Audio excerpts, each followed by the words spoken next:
today. It's been very pleasurable and very exciting for me, at least, so I hope you're enjoying yourselves. We're now starting the second round of talks, and the first speaker will be Danielle from the Department of Psychology in Sheffield. Danielle specializes, I'll read, in looking at child language development with a focus on the development of communicative skills and vocabulary in infancy, and the development of pragmatics and grammar in the preschool years. Thank you very much for coming today. I've had such fantastically interesting conversations over lunch. I'm really glad that we're all able to be in the same place, and I really encourage any questions at any point, because it's really nice to have this conversation. I have an apology to make at the very beginning, which is that unfortunately I have to leave at sort of 4:20, so that I'm back in the west of Sheffield to pick up my little boy. So I will be here for a bit of the discussion, but please don't be backward in coming forward with questions, just in case we weren't able to have that conversation later on. Okay, so just to remind us of the things that Michelle was talking about in her talk very quickly. So she was saying that, pointing, babbling and maternal education all predict word production and comprehension with slightly different balances for the different measures of production and comprehension. We know that this effect of maternal education, through other studies largely done in the States, is associated with differences in maternal responsiveness. In particular, Michelle's study seemed to suggest that it's this language that's produced in response to an infant's communicative vocalization or communicative act that is then responded to with, if you like, a translation of that communicative act. That seems to be really good for predicting later vocabulary. So we've found these things basically on the basis of naturalistic studies. So we look at individual differences in infant communication, we look at the differences in their environments, and we try to say which things go with which. But the problem that we always have with those correlational studies is that we can't really infer causation. So it could be that being responsive really does cause word learning. That would make sense. It's certainly what a lot of our thinking is based on and interventions are based on. But it also could be that actually it's just a proxy measure for other things that parents also do. So, for example, book reading. It might be that parents who are very responsive they also do all of these other things, and actually it's time spent book reading that's particularly important, for example. So one thing that's really nice to do is to run intervention studies so that, if you change a behaviour, so you now decorrelate it from everything else. So maybe for one group of parents you increase book reading, for another group you increase responsiveness, and so on and so forth. And now you can be really sure that it is this change in behaviour that's now caused a change in outcome for the infants. And so a lot of the research that we do in Sheffield is based on that kind of thinking, that sometimes training studies can be really handy. And some of our training studies are more applied in nature. They're really supposed to be things that we might want to do out there in the real world for educational interventions. And others are just are more theoretical. We have this theory that language develops in this way, and we want to test it. But what we're going to change is one very tiny behaviour, something you'd never particularly want to do in an educational or therapeutic context, but we're just interested in, if you change this behaviour, does it have this change in outcomes that we think it should have? So they're sort of more for pure science reasons than applied reasons. Whichever type of study we're doing, though, obviously there's always this price to pay that we lose naturalness, we lose ecological validity, as it's referred to. When we change people's behaviours, then we're doing the behaviour that parents now produce is a little bit artificial. But I guess that's the price to pay, and the approach we take in Sheffield is to do naturalistic studies where we look at natural interaction, as natural as it is when you're being videoed, we had that point earlier on, or when we're using these leaner devices, and then we pair that with intervention studies and try and bring them together. So I'm going to talk about two training studies that we've run. One on the effects of parenting on learning to point, and this is very much in the camp of just pure science. How do babies learn to point? It's not very applied, I'm afraid. And then the second is a bit more applied, and it's talking about effects of parenting on infants' language learning. So I'll rattle through the one on pointing reasonably quickly. So why should we care about pointing? We've heard a lot about pointing. It doesn't, why should we be bothered? Well, particularly we know that infants are actually communicating well before they point, of course, particularly dyadically, right from the word go. And they even start, there's lots of nice studies now, like Bergelson and Swingley, saying that they even start to learn something about words at 6 months. If you present a 6-month-old with a word that they frequently heard and 2 images, one of which corresponds to the word, the chances are they will look for longer at the image that corresponds to the word they've just said. So we know something is going on even with word learning around 6 months. Pointing, the median age of onset for pointing is 11 months. So 50% of babies will have started to point by the time they're 11 months old. So, you know, it's quite a late emerging behaviour, certainly a lot later than canonical babbling. So why should we be bothered? And the argument is that, on a theoretical level, is that it's really the first instance of intentional tragic communication, which means that just that I have the intention of directing your attention to some external entity out there in the world. So rather than us communicating dyadically, I just respond to your smile, you respond to mine, and that's really nice. This is about, we're talking about the external world, and I know that I can, as an infant, direct your attention by using this gesture. So that's why it's taken as this theoretically really important thing. And of course, it's seen to be a great predictor of later language learning. And it's we heard earlier that it's a good early clinical marker of problematic development. For example, children who go on to have autism often don't point early in infancy.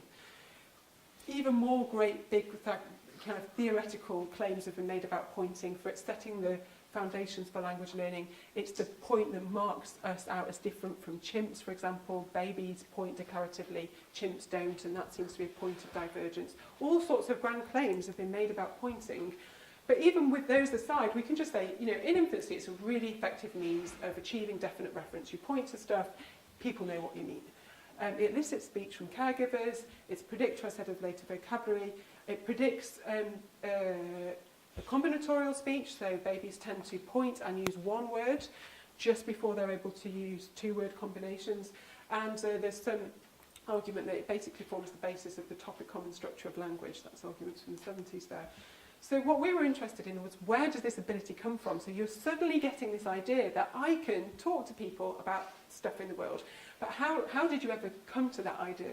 And there are basically 2 types of theory. One is you learn to do it, and the other is this is something that humans will do. They don't really need to learn to do it. So the learning accounts basically fall into 2 types. One, the easier type of learning is ritualization, and that is the idea that infants point at things first, really on their own. They're not really aware that they've got an audience. But when they do so, if their caregiver is around, it tends to elicit a response, maybe a name for the object or some response. The baby notices that and thinks, oh, this is good, I'll do this a bit more. And they do it a bit more, and then they learn this communicative function of pointing. So that's called ritualization or social shaping. The other option for learning is that you learn by imitation. So you see other people pointing, and you think, oh, yeah, that made me look over there. I see what you're doing. When you want to tell me about something, you point at it, and I look. And so when the baby figures out on this account that if I have the same goal of directing your attention, that's what I'll do. I'll use my index finger to point. This requires more social cognition on the part of the baby than this one. But either way, the idea is that experience with people pointing and people responding to your points should affect the age at which you learn to point and the frequency with which you point. An alternative account put forward by Butterworth is actually don't really need any of these things at all. Given typical development up to the age of about 11 months, infants will point regardless of having observed others doing so or of having been rewarded for doing so. You just don't need to experience anything. Now, that seems a bit of a funny argument, but Butterworth he studied this for many years. He had his whole career only studying pointing, and he came to this conclusion. So it was a thought about proposition. And what he said is basically you need 2 things to happen to be able to point. You need a pincer grip, you need manual dexterity. And you need a very specific skill. You need to be able to gaze follow, is what he said. So he says, geometric gaze following is if I'm looking at Tamar and I go, ooh, ooh, then you would hopefully look to what I'm looking at. And babies get this ability sort of, in the 9 to 12 month window. They can follow other people's gaze. And Butterworth made this very specific prediction that is what you need to be able to point. Once these skills come online, pointing will just be, if you like, it'll offer itself as a natural solution to your communicative goals. Of course, you also have to have a communicative motivation, and that might be what's actually going wrong in some cases of atypical development. It's more the motivation than the social cognitive insight or the manual dexterity. But in any case, that's this account. And we wanted to test it by doing a training study. So the idea is that if you don't need experience of pointing, then increasing your experience of pointing by having parents point a lot and be really attentive to your pointing gestures is not going to make any difference. You're not going to do it any earlier.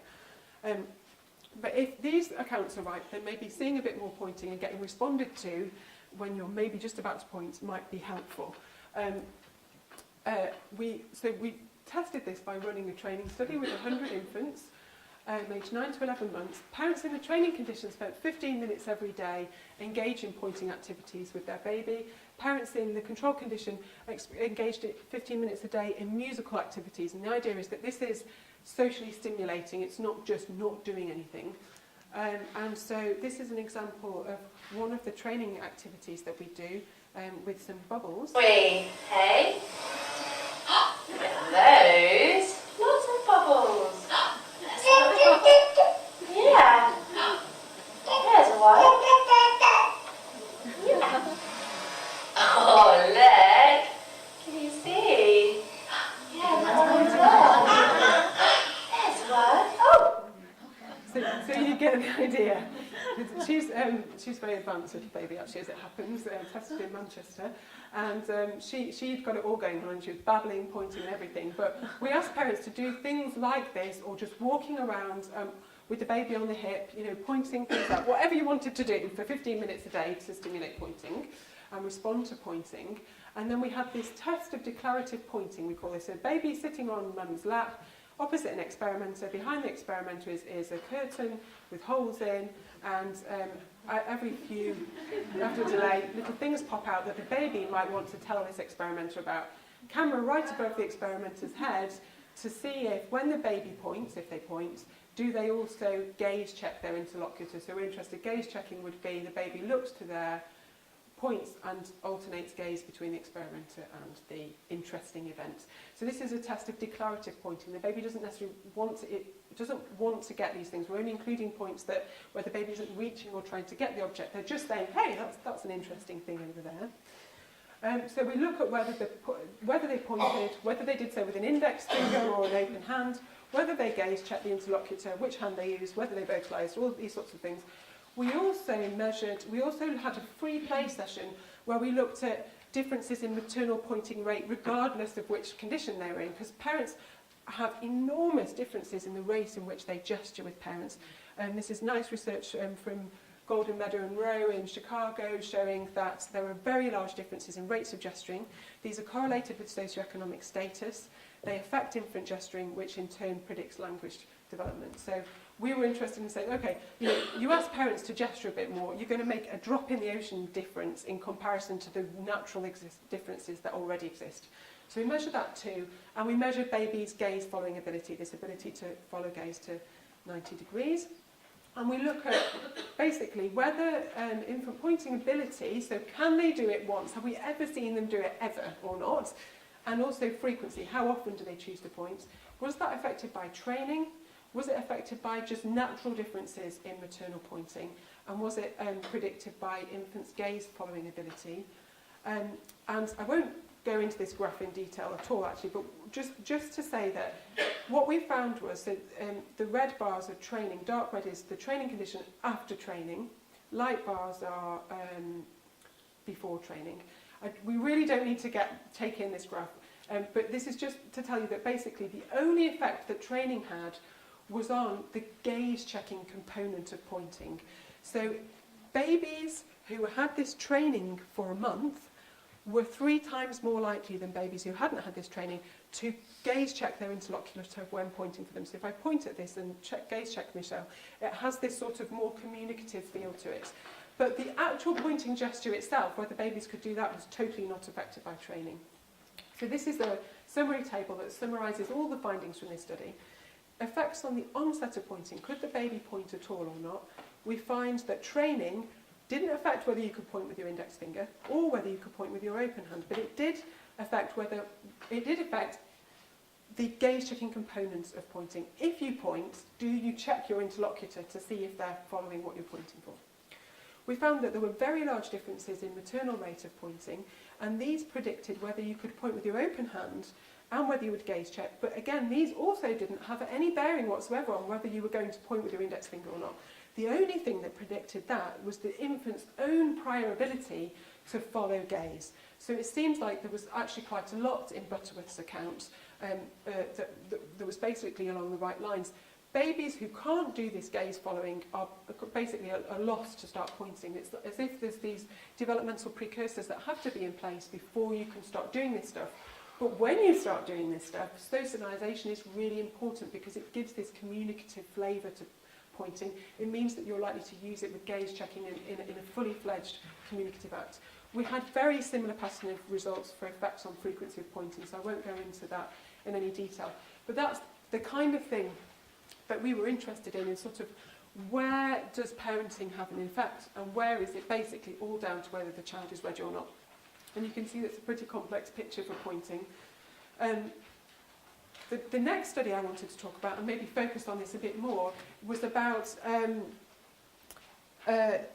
this question of what kind of responsiveness is really important for language learning. So this is picking up on Michelle's previous talk, where we saw that, so we were looking at contingent talk, so this child-directed speech that is contingent on the infant's focus of attention, either semantically, so you're talking about what the child is looking at, they're looking at that and you go, yeah, it's a cup, or temporally, so they go, ah, and you go, yeah. You might not actually say anything of any content, so that's temporally contingent, and it can of course be both semantically and temporally contingent. Michelle was saying how differences in contingent talk have been found to explain variance in vocabulary, very large differences in vocabulary that otherwise have been attributed to SES, socioeconomic status.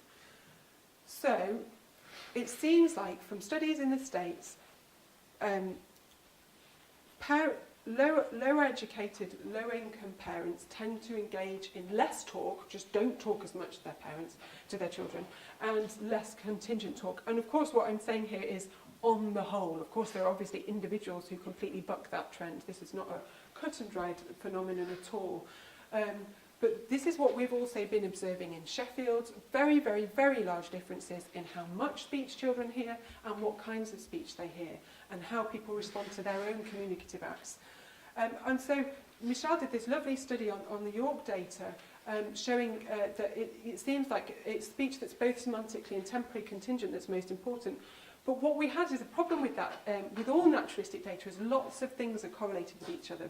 So the amount parents talked was correlated with the amount of contingent talk, was also correlated with speech rate. And that's unfortunate because we presume that more talk is generally better as long as it's of a quality that a baby can engage with. But unfortunately for lots of parents, those who are talking more were also talking faster in a way that it's unlikely that a baby could probably make sense of. And so we had a positive thing and a negative thing pulling in opposite directions. It's unless you have enormous sample sizes, it's very difficult statistically to decorrelate these factors and really find out what's going on. So here comes the experimental bit. We want to know, can we increase the rate at which parents engage in contingent talk and thereby promote vocabulary development? And so that's what we're doing in Sheffield at the moment. We have 150 families of 11-month-olds. And they're all firstborn infants. There was a fantastic question before about, well, do these babies have brothers and sisters? For the purposes of this study, just to keep things nice and clean, we are just having firstborn infants. It gets rid of all the complications that you get from secondborn and you're having your attention divided and so on and so forth. So just for the purposes of the experiment, we're doing that. The babies aren't premature or low birth weight. They're typically developing, as far as we know, monolingual, and the primary caregiver, which is in all cases but one at the moment, a mum, doesn't work for more than 3 days a week. So at least 4 out of 7 days a week, the baby is actually with the parent whose language we're measuring. We have a balanced sample for socioeconomic status. So 50% of the parents have no education beyond GCSE or equivalent and are on a low income. Where, by low income we mean as the absolute highest, the equivalent of one person in the household working on the minimum wage full time. But actually, a lot of our families that unemployed. So we're well below that threshold. So in the intervention condition, what we're doing is asking parents to practice contingent talk for 15 minutes a day for a month. So we show a video about what do we mean by contingent talk. So first of all, what we do is the video talks about how do we know what babies are interested in attending to. And we say babies have got lots of ways of showing us this. They might look at something, they might show it to you, they might babble or shriek or point at it, or they might just be playing and you can see what they're interested in because that's what they're playing with. We say, what we'd like you to do is first of all, try and step back and see what's interesting them, and then try and talk to them about that in a way that they might understand. And we have lots of examples, lots of nice video clips of contingent talk. And so we show parents this video, have a chat about it, and say, do you think you could do that for 15 minutes a day for the next month? And in the control condition, we have a dental health intervention. Same length video, but here we're asking 15 minutes a day on getting into a toothbrushing routine and preparing healthy snacks and things like that. Actually, this is a real intervention that we're doing in collaboration with the dentistry school. It's really interesting, but it's a totally different topic. We visit families at 11 months. Before they see the video, we take some baseline measures. We video and we use these leaner devices that I'll talk about in a minute. We have lots of questionnaires for demographic, psychosocial and communicative development. We take all of those baseline measures, then we show the parents the video, we ask them to practice it for a month, and then at 12 months we go back and repeat all these measures, do all the recordings again, and what we're coding now is the videos and the long leaner audio recordings for changes in the way that parents talk. And then we see the babies again when they're 18 and 24 months, and we're looking at language measures then for the babies. We take psychosocial measures. I just say those are all being done by clinical psychologists. The reason I was interested in that is obviously these are families. They're not a clinical population. There's nothing wrong here. So we don't want to be messing around with the way that people interact with their babies without treading very, very carefully indeed. It's a gently approach. We want to check that this isn't having any negative impact on parental well-being, maternal well-being. We know that that's very important for child bonding and things like that. We don't want to be judging parents in any way or form. So we're running very, very careful psychosocial measures. With the clinical psychologists, we're also looking at whether maternal anxiety, depression, etc. affects this kind of interaction. And the first analyses coming out of that suggest actually it doesn't. Unfortunately, about a quarter to 20% of our sample meet clinical criteria for depression or anxiety. There's a lot of unhappy mums out there with babies 11 months. Postnatal depression, as it's known, goes well beyond the first baby blues. And what we found is that that's true for our sample too, but it doesn't seem to be having any impact on the way they interact with the baby, at least in this video. So lots of mums are worried that their own poor mental health is affecting their baby, and what we're finding is that's something that they actually don't need to worry about, at least as far as we can tell. They could just focus on trying to be happier for themselves, and that will be all right. But anyway, that's not our focus. Our focus is on this contingent talk. And so, as I said, they watch a video. I talked to you through actually this already. I've said this. So let's move on. Yeah. So you're talking about the semantic contingency here? We're talking about semantic contingency, but we're focusing on it's about what your baby's looking at, because we're trying to put this in lay terms. But we say a really good way of your baby indicating that they're interested in something and they're ready to talk about it is if they vocalise, or they point at something. So this is a really particularly good moment for language learning. So we get that temporal aspect in there, but we're really focusing about semantic. So it's a bit of both, actually. And so what we're doing to measure the way that parents talk with their children is making videos, half-an-hour videos, and then we're using these leaner devices that you may have come across already. If not, it's just a tiny device. That thing up there is about this big. You pop it in a vest, the baby wears it, and they wear it for 16 hours. We do 2 full 16-hour recordings at each age point. And then you retrieve this recorder. It gives you a very high-quality sound file, and you can plug it in, and Lena have this lovely automatic software that gives you this readout, so no coding time. This is the good thing about Lena, no coding time. So what we have is, this is the day. This is actually my little boy. I had to test this out. You kind of want to test it out on your own family before you go and ask any other poor parents to do this. And so this is adult words. How many adult words did this little boy, when he was 2, hear across the day, 7 a.m. through to when he goes to bed at 8 o'clock? And what you can see is that, peaks and troughs in the day, quiet play in the middle of the morning, lots of talk around lunchtime, bit of a sleep in the afternoon, and then lots of talk and then go to bed. Same for his vocalisations, stop when he's asleep almost. And these are conversational turns. So this is either the baby says something and somebody says something back, or vice versa. Somebody says something and the baby responds. So these are conversational turns, and you can see those varying across the day.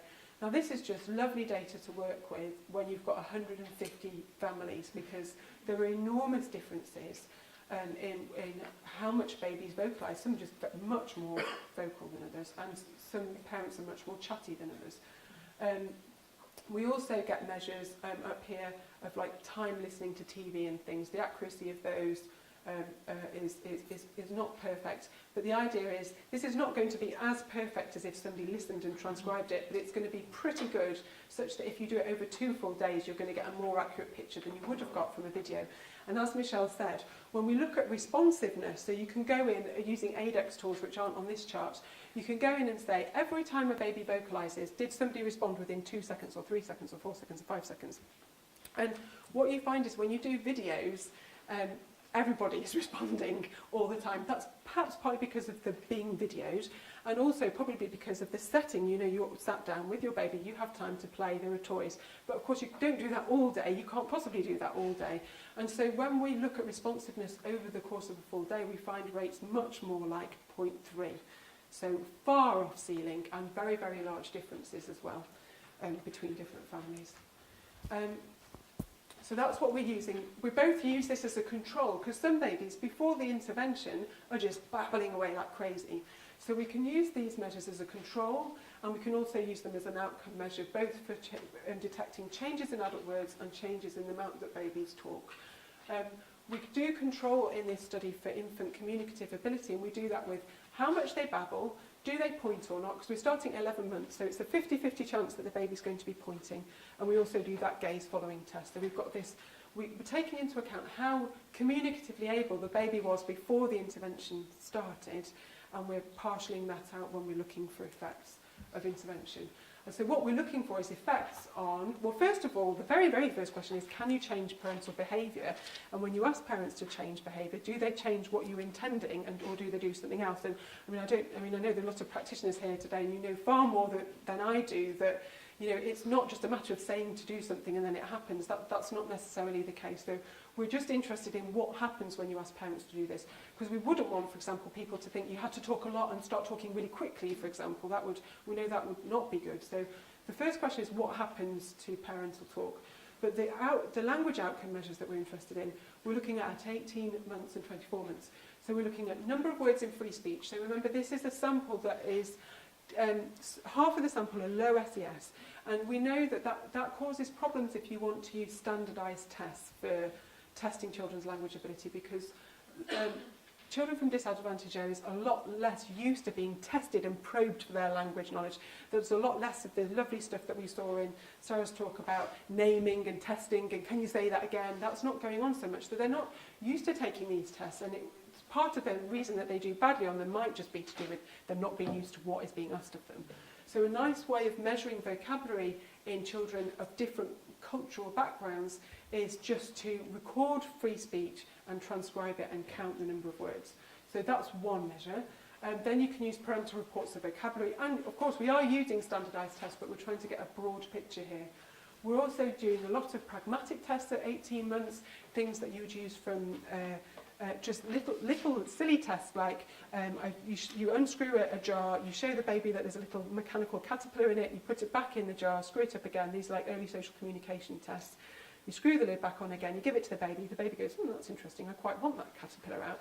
And they give it to you, like, please, can you get this lid off? So those kind of pragmatic tests. We do word learning tests, we do things like, if I get 2 novel objects, imagine these are novel objects that the baby's never seen before, and you say, can you give me the Dernu? And you look to one, can they select this one? This must be the referent of your novel word, because that's the one you're looking at. So can they use things like that? Can they use mutual exclusivity? So if I say, this is the Modi, and then I give you these two and say, can you give me the Dernu? Will they give me this one because they know that isn't the Dernu, it's a Modi, that kind of thing. So pragmatic skills at 18 months. And then at 24 months, we're looking at words in free speech, CDI, and then standardised tests. We're using the early repetition battery. So that if I say, can you say, but you know, I can't remember the words now. One of the, Cynodor. Can you say Cynodor? Can you say Rigoset? And you know, so they repeat words and non-words that are nicely matched, just to see what their non-word repetition is like. And we use the Raynell as well. So standard measures of language development. We don't know what the results are for that, I'm afraid, but we're always really interested in feedback and ideas for this. This is a very, very modest step towards understanding whether educational parental interventions work and what they do. There are actually surprisingly few studies like this out there.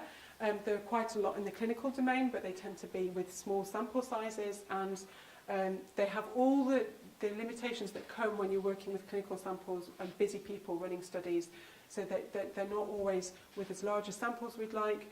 So this is one of the first studies of its kind that's following what are called consort guidelines. So those are guidelines for running randomized controlled trials. So it has features like, for example, the people who are doing these tests at 18 and 24 months are blind to the condition, the training condition of the child. The randomization is done by somebody who's not to do with the study, and so on and so forth. And we have a large sample with the statistical power to pick up these changes. Perhaps because it's tricky to do those things, there are actually very, very few studies out there like this. And for that reason, this is an extremely modest kind of first step in educational intervention. It certainly it's not a clinical intervention at all.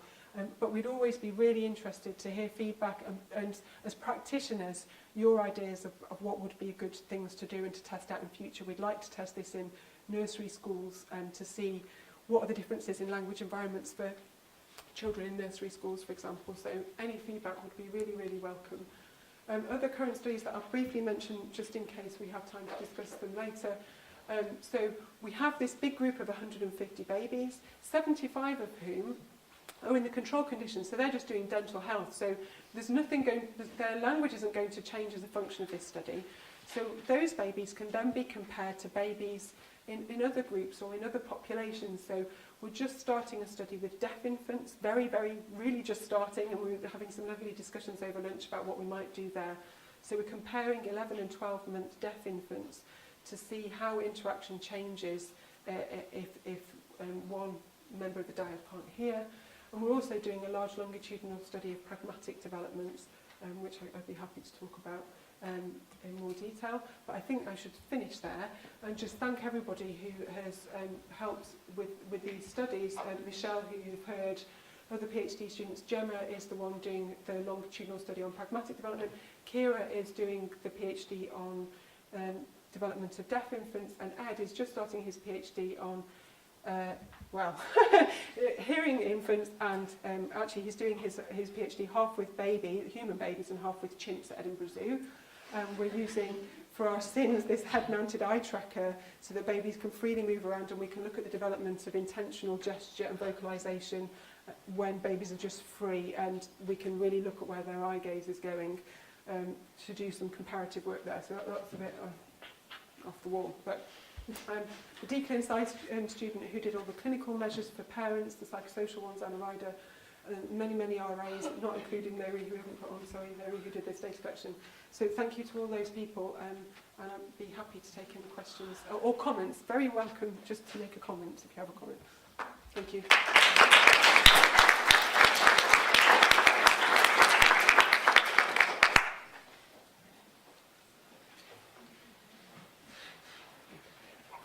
Yes?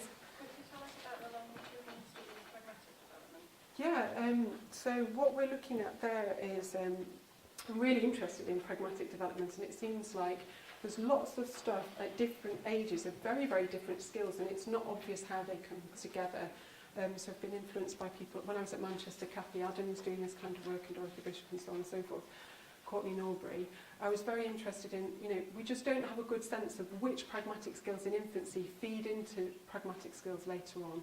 So what we're looking at is pragmatic skills early on in infancy, so pointing to declaratively to share information, these kinds of tests on the early social communication scale, so eliciting help, responding, initiating joint attention, turn taking, those things that you can measure in infancy, and then pragmatic skills that are emerging around 18 months, so these word learning strategies, marking given and new information. So there's a lovely study by Danielle O'Neill and Toplovic and Frankie Happe in London on typically developing infants and infants with autism, with the duck studies. I don't know whether you know this. There's like mum and baby are in the room, there's a tube, they're playing happily, all of a sudden a duck comes down into the room out of nowhere, and the baby goes, that's interesting, and tells the mum. Then another one comes, and they go, oh, that's interesting, another duck. Third one comes, they're getting a bit bored of this, maybe don't even remark upon it.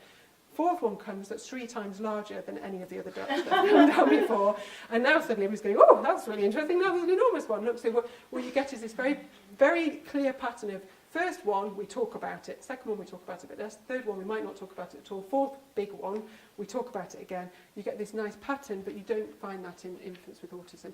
So these are sort of like given and new what's interesting, adapting your communicative acts for what your interlocutor knows about or is in common ground or can see. So all of those kinds of skills.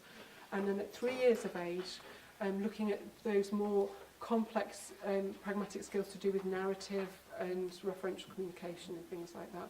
And what we'd like to know is, do these skills differ according to environment? So half of these children in low SES families, some of whom are hearing really a lot less language than children we've typically followed, does that affect, so obviously that's going to affect your vocabulary and your syntax, but how much does it affect just communication? It might be not a lot actually, but it could be, that you need to have a certain amount of language to get some of these skills going. So that's the SES angle, and the other angle is the longitudinal. So how many of these infant behaviours can predict later outcomes that we know are of educational and clinical importance, so things like narrative ability, which tends to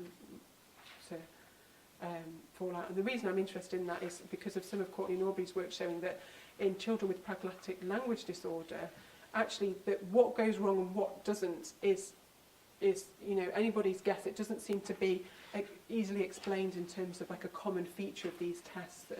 So that's what we're looking at. I don't know whether you have any ideas on that or. Well, it's the same babies that we're following. We're just analysing it. So we have about a third of the sample in, but we have to wait for them to get older. We have to get, we have to see if we can actually see them at 3 years of age as well. I'm hoping we will be able to, but I'm not sure.